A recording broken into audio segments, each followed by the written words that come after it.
ಓಂ ಸಾಯಿರಾಮ್, ಓಂ ಸಾಯಿನಾಥಾಯ ನಮಃ. ಎಲ್ಲರಿಗೂ ನಮಸ್ಕಾರ. ನಮ್ಮ ಸಾಯಿ ತ್ರಿಲೋಕೇಶು ಚಾನಲ್ಗೆ ಎಲ್ಲರಿಗೂ ಸ್ವಾಗತ. ಯಾರೆಲ್ಲ ನಮ್ಮ ಸಾಯಿ ತ್ರಿಲೋಕೇಶು ಚಾನಲ್ನ ಇನ್ನೂ ಸಬ್ಸ್ಕ್ರೈಬ್ ಆಗಿಲ್ವೋ ದಯವಿಟ್ಟು ಸಬ್ಸ್ಕ್ರೈಬ್ ಆಗಿ ಹಾಗೂ ಸಾಯಿ ಸಂದೇಶಗಳ ಬಗ್ಗೆ ತಿಳಿದುಕೊಳ್ಳಿ. ಬನ್ನಿ, ಈ ದಿನ ಬಾಬಾರವರು ಏನನ್ನ ಸಂದೇಶ ಕಳುಹಿಸಿದ್ದಾರೆ ಎಂದು ನೋಡೋಣ. ನನ್ನ ಪ್ರೀತಿಯ ಸಾಯಿ ಭಕ್ತರೇ, ಇಂದು ಬಾಬಾ ಅವರು ನಿಮ್ಮ ಆಫೀಸ್ ಹಾಗೂ ನಿಮ್ಮ ವೈಯಕ್ತಿಕ ಜೀವನದ ಬಗ್ಗೆ ಒಂದು ಗಂಭೀರವಾದ ಎಚ್ಚರಿಕೆಯನ್ನು ನೀಡುತ್ತಿದ್ದಾರೆ. ಯಾರೋ ನಿಮ್ಮನ್ನು ದಾರಿ ತಪ್ಪಿಸಲು ನೋಡುತ್ತಿದ್ದಾರೆ. ನಿಮ್ಮ ಪ್ರಾಮಾಣಿಕತೆಗೆ ಪರೀಕ್ಷೆ ಎದುರಾಗಿದೆ. ಅಷ್ಟೇ ಅಲ್ಲದೆ ನಿಮ್ಮ ಆರೋಗ್ಯ ಮತ್ತು ದಿನಚರಿಯನ್ನು ಬದಲಾಯಿಸಲು ಬಾಬಾ ಅವರೇ ನಿಮಗೆ ಒಂದು ವಿಶೇಷ ಆಜ್ಞೆಯನ್ನು ಮಾಡಿದ್ದಾರೆ.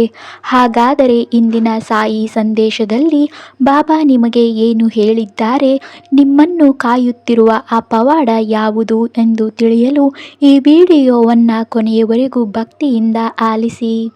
ನನ್ನ ಮಗುವೇ, ಯಾರಾದರೂ ಇಲ್ಲದಿರುವುದನ್ನು ಬಳಸಿಕೊಂಡು ಅವರ ಆಫೀಸ್ ಫೈಲ್ಗಳಲ್ಲಿ ಏನಾದರೂ ತರಲೆ ಅಥವಾ ಮೋಸ ಮಾಡಲು ನಿನ್ನ ಸಹಾಯವನ್ನು ಕೇಳಬಹುದು. ನಿನ್ನನ್ನು ಯಾರೂ ನೋಡುತ್ತಿಲ್ಲ, ಕ್ಯಾಮರಾಗಳು ಇಲ್ಲ ಎಂದು ನಿನ್ನನ್ನು ಒಪ್ಪಿಸಲು ನೋಡಬಹುದು. ಆದರೆ ನಾನು ನಿನಗೆ ಒಂದು ಎಚ್ಚರಿಕೆಯನ್ನು ನೀಡುತ್ತಿದ್ದೇನೆ. ನೀನು ಕೆಲಸಕ್ಕೆ ಹೋಗು, ನಿನ್ನ ಕೆಲಸವನ್ನು ಮಾಡು. ಆದರೆ ಯಾವುದೇ ತಪ್ಪು ಕೆಲಸದಲ್ಲಿ ಯಾರಿಗೂ ಸಹಾಯವನ್ನು ಮಾಡಬೇಡ. ಏಕೆಂದರೆ ಇಷ್ಟು ದಿನ ತಪ್ಪು ಮಾಡುತ್ತಾ ಬಂದಿರುವ ನಿನ್ನ ಆಫೀಸಿನ ಕೆಲವು ಜನರು ತಮ್ಮ ಕೆಲಸವನ್ನು ಕಳೆದುಕೊಳ್ಳಲಿದ್ದಾರೆ.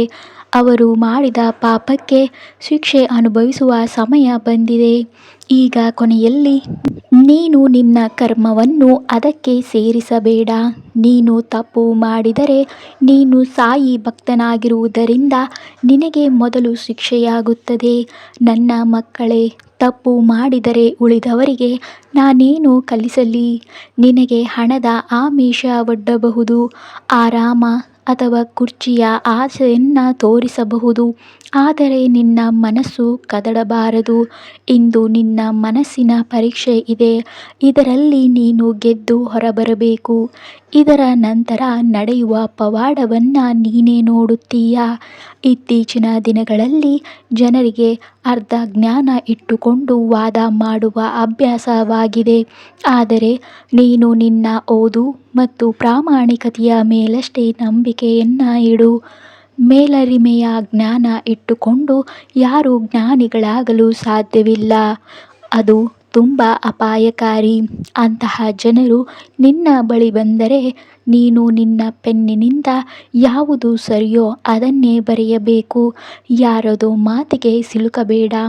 ಜನರು ನಿನ್ನ ಕೈಯಿಂದ ತಪ್ಪು ಬರೆಸಿ ಆಮೇಲೆ ನಾವೇನು ಸುಮ್ಮನೆ ಹೇಳಿದೆವು ಎಂದು ಕೈ ತೊಳೆದುಕೊಳ್ಳುತ್ತಾರೆ. ನೀನು ಸಿಲುಕಿಕೊಳ್ಳುತ್ತೀಯ. ದಾರಿ ತಪ್ಪಿಸುವ ಜನರಿಂದ ದೂರವಿರು. ಹೌದು, ನೀನು ತುಂಬ ಧಾವಂತದಲ್ಲಿ ಓಡಾಡುತ್ತೀಯ ಅಲ್ಲವಾ? ನಾಳೆಯಿಂದ 1 ಗಂಟೆ ಬೇಗ ಏಳು.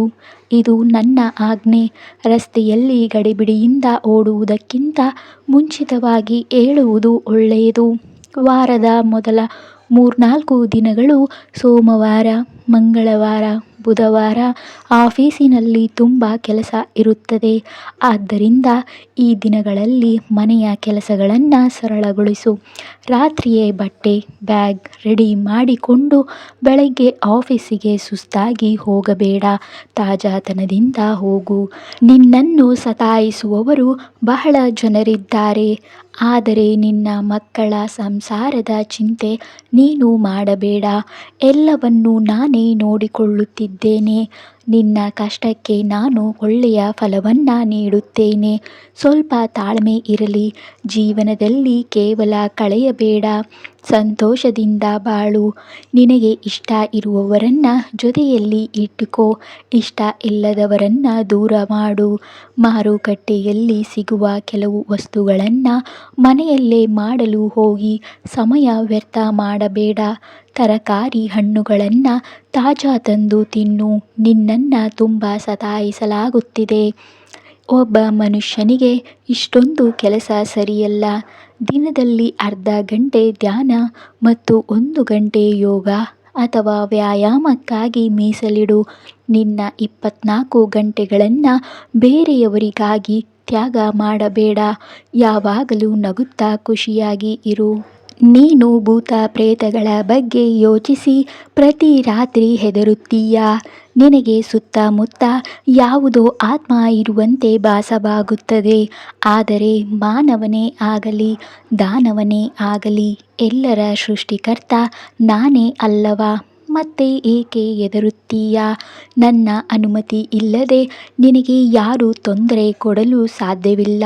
ನಿನ್ನ ಮನೆ ಮತ್ತು ಕೋಣೆಯ ಒಳಗೂ ಪ್ರವೇಶಿಸಲು ಸಾಧ್ಯವಿಲ್ಲ. ನನ್ನ ಮರ್ಜಿ ಇಲ್ಲದೆ ಒಂದು ಎಲೆಯೂ ಕದಲುವುದಿಲ್ಲ.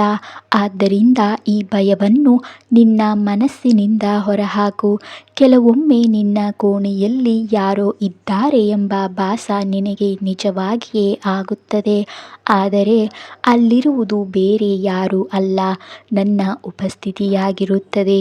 ನೀನು ಸದ್ಯಕ್ಕೆ ನನ್ನನ್ನು ನೇರವಾಗಿ ನೋಡಲು ಸಿದ್ಧನಿಲ್ಲದ ಕಾರಣ ನಾನು ನಿನಗೆ ಸಾಕ್ಷಾತ್ ಕಾಣಿಸಿಕೊಳ್ಳುವುದಿಲ್ಲ, ಕೇವಲ ಸ್ವಪ್ನದಲ್ಲಿ ಕಾಣಿಸಿಕೊಳ್ಳುತ್ತೇನೆ.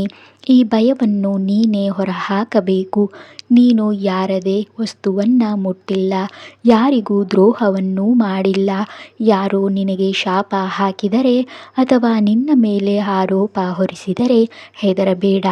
ನಿನಗೆ ಏನು ಫಲ ನೀಡಬೇಕು ಎಂಬುದನ್ನು ನಾನೇ ನಿರ್ಧರಿಸುತ್ತೇನೆ. ನಿನ್ನ ಗೌರವಕ್ಕೆ ಧಕ್ಕೆ ಬರಲು ನಾನು ಬಿಡುವುದಿಲ್ಲ. ಇತ್ತೀಚೆಗೆ ನಿನ್ನ ಸ್ನೇಹಿತರು ಅಥವಾ ಸಖಿಯರು ಜೊತೆ ನಕಾರಾತ್ಮಕ ಮಾತುಕತೆಗಳು ನಡೆಯುತ್ತಿವೆ. ಮಾತುಗಳಲ್ಲಿ ಕೋಪ, ದ್ವೇಷ ಬರುತ್ತಿದ್ದರೆ ಸ್ವಲ್ಪ ದಿನ ಅವರ ಜೊತೆ ಅಂತರವನ್ನು ಕಾಯ್ದುಕೊಳ್ಳುವುದು ಒಳ್ಳೆಯದು. ನಿಮ್ಮ ಮನೆಯಲ್ಲಿರುವ ಸಣ್ಣ ಮಕ್ಕಳಿಗೆ ಆರಂಭದಿಂದಲೇ ಒಳ್ಳೆಯದನ್ನು ಕಲಿಸಿ.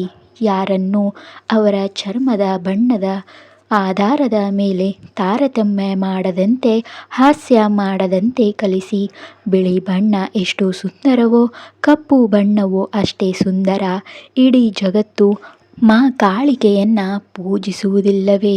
ಬಣ್ಣದ ಹೆಸರಿನಲ್ಲಿ ಯಾರನ್ನಾದರೂ ಹೀಯಾಳಿಸುವುದು ಪಾಪ ಮತ್ತು ಅದು ಮನಸ್ಸಿಗೆ ನೋವನ್ನು ಉಂಟುಮಾಡುತ್ತದೆ. ಮಕ್ಕಳು ಮನೆಯಲ್ಲಿ ಹಿರಿಯರು ಆಡುವುದನ್ನು ನೋಡಿಯೇ ಕಲಿಯುತ್ತಾರೆ. ಆದ್ದರಿಂದ ಮಕ್ಕಳ ಮುಂದೆ ಸಕಾರಾತ್ಮಕವಾಗಿ ಮಾತನಾಡಿ. ಇಲ್ಲದಿದ್ದರೆ ಭವಿಷ್ಯದಲ್ಲಿ ಸಮಾಜದಲ್ಲಿ ನಾಚಿಕೆ ಪಡಬೇಕಾಗುತ್ತದೆ. ಮುಂದಿನ ದಿನಗಳಲ್ಲಿ ನೀನು ತುಂಬ ಬ್ಯುಸಿ ಇರಲಿದ್ದೀಯಾ? ಆದ್ದರಿಂದ ನೀನು ನನ್ನ ಮಂದಿರಕ್ಕೆ ಬರಲೇಬೇಕು ಎಂದು ನಾನು ಹಠ ಮಾಡುವುದಿಲ್ಲ. ಆದರೆ ನಾನು ಮತ್ತು ಇಡೀ ಶಿರ್ಡಿ ನಿನ್ನನ್ನು ಅಪಾರವಾಗಿ ಪ್ರೀತಿಸುತ್ತೇವೆ. ನೀನು ತುಂಬ ಅದೃಷ್ಟವಂತ. ಈ ಜನ್ಮದಲ್ಲಿ ನಿನಗೆ ಯಾವುದೇ ಕೊರತೆಯಾಗದಂತೆ ನೀನು ತಲೆ ಎತ್ತಿ ಬದುಕುವಂತೆ ನಾನು ನೋಡಿಕೊಳ್ಳುತ್ತೇನೆ. ಇದು ನನ್ನ ಮಾತು. ಎಲ್ಲರಿಗೂ ಶುಭವಾಗಲಿ. ಶುಭ ದಿನ. ಶುಭರಾತ್ರಿ.